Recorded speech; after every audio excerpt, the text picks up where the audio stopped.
Awaken!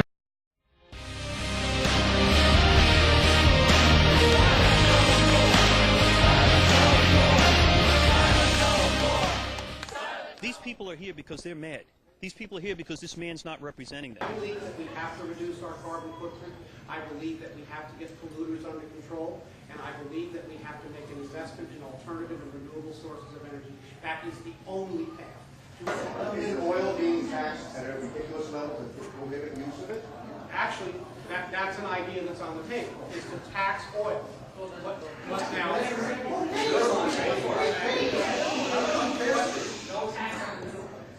Today, China is building one coal plant a week and belching it out without controls for their electricity. There is something like a jet stream. It'll bring it to us, but we're going to be environmentally correct while they send their goods over on the boat. Right. Yeah. What we have is a bad problem. And you have to vote no. There is no exception. There is no little bit, because you will use the progressive thing that you're going to save the planet. On the East End, which is your constituency, not Manhattan, you have a fishing trade.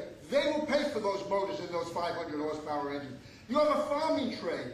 They will pay for those old tractors because they can't afford to buy a new tractor. Right. Neither can your fishing people buy Tier 3 motors, which cost an extra 20 grand. But they don't have the money to buy it. But you're going to tell them, we're going to make your area green. You know how green will be? They'll have grass grow. You won't have agriculture. You won't have tourism, you won't have boat industry, and you won't have fishing. And that's your district. I don't care what the Pelosi does.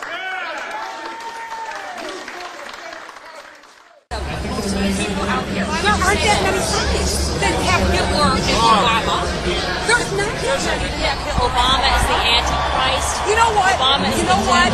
You are not talking to regular mainstream people. You picked people to talk to. That's right. That's right. I don't have a sign. You're not talking to. You didn't talk to him. He doesn't have a sign. Why don't you tell me why you're here? We're here because we are sick and tired of the government taking our money and spending it in ways that we have no say in. We have no say whatsoever. The government is being run by a Federal Reserve Bank, and they are getting all of our money. Our kids' money, our grandkids' money. It's not fair. What if someone said to you, well, your elected officials voted for this stimulus package? They all need to be thrown out. They're all Congress. It's not just, this is not just Democrats. It's not Republicans. It's all of them. All of them. It's Congress. Bush voted for all this. Obama voted for all of it. It doesn't really matter to you whether it's Republican or Democrat. Absolutely not. And most people who are here do not believe that it's just the Republicans or just the Democrats. And what group are you with that brought you out Hey, here? you want to hear I'm the a truth? suburban, self-employed woman. I don't have a group. No, I mean, how did you find out about it then? Oh, it's all over the news. It's everyone. We all Was it do. like online? Oh yeah, it's all over online. What do you think the internet is for? Are you trying to play stupid?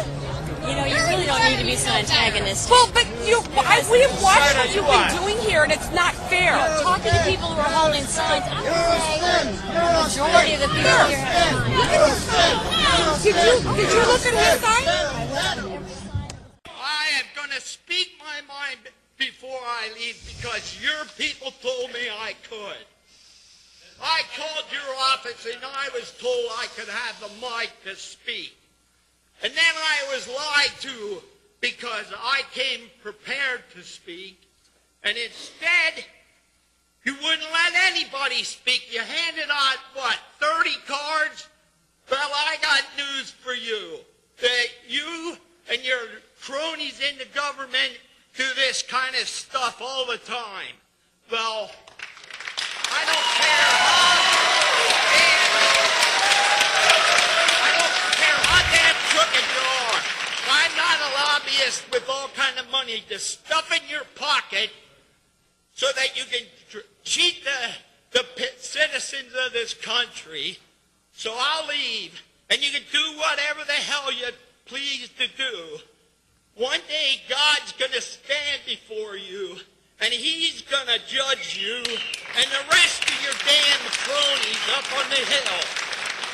You want me to answer the question? Yes. And you stand there with a picture of the president, the face to look like Hitler, and compare the effort to increase health care to the Nazis, my answer to you is, as I said before, it is a tribute to the First Amendment that this kind of vile, contemptible nonsense is so freely propagated. Ma'am, trying to have a conversation with you would be like trying to argue with a dining room table. I have no interest in doing it.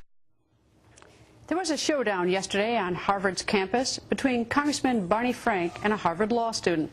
Congressman Frank was giving a speech at the Kennedy School of Government, and while he was taking questions from the audience, a student confronted the congressman about the extent of his role in the financial crisis. My name is Joel Park, and I'm a student at the law school.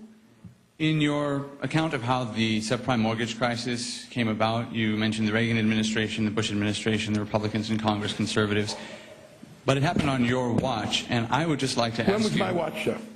When you became the chairman of the committee, Which was when? Which was in 2007. I'm still waiting for a very simple answer. And I'm waiting for you to tell me what you think I should have done. I didn't say they were You're racist. a public representative. I'm a student. I'm asking which allows you to say things that you don't back up. I'm asking... It does allow me to ask you a question. I'm waiting for you to explain how much, if any, responsibility do you think you... Well, I will take this.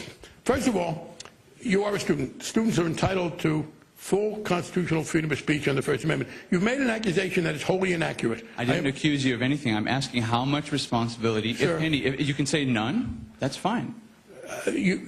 I think you're being disingenuous. I became chairman on January 3rd, and this is the right-wing attack on liberals to try and stop regulation that you are repeating. On January 31st, I became the chairman. On March 28th, the committee passed a very tough Freddie bill, which the Bush administration liked. Later that year in November, we passed a bill to restrict subprime lending.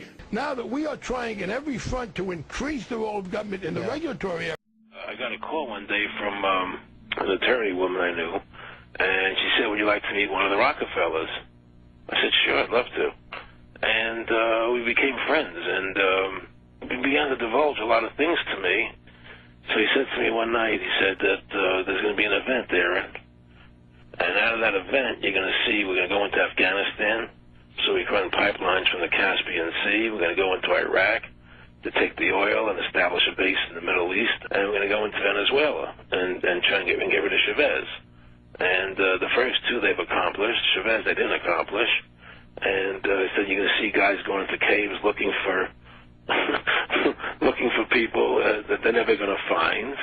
You know, he was laughing about the fact that you have this war on terror. There's no real enemy. He's talking about how by having this war on terror, you can never win it because it's an eternal war. And so you can always keep taking people's liberties away. And I said, how are you going to convince people that this war is real? He said, but the media. The media can convince everybody it's real. I mean, you know, it's just that you keep talking about things. You keep saying it over and over and over again, and eventually people believe it. You know, you created the Federal Reserve in 1913 through lies. You create 9/11, which is another lie. Through 9/11, you're fighting a war on terror, and now all of a sudden you go into Iraq, which was another lie, and now they're going to do Iran. You know, and it's all one thing leading to another, leading to another, leading to another. Now, I would say, what are you doing this for? What's the point of this thing? You have all the money in the world you ever want. You have all the power. I said, you know, you're hurting people. It's not a good thing. And he would say, what do you care about the people for? Take care of yourself and you take care of your family. And then I said to him, what are the ultimate goals here? He said, the ultimate goal is to get everybody in this world chipped with the RFID chip. And have all money be on those chips and everything on those chips. And if anybody wants to protest what we do or violate what we want, we just turn off their chip.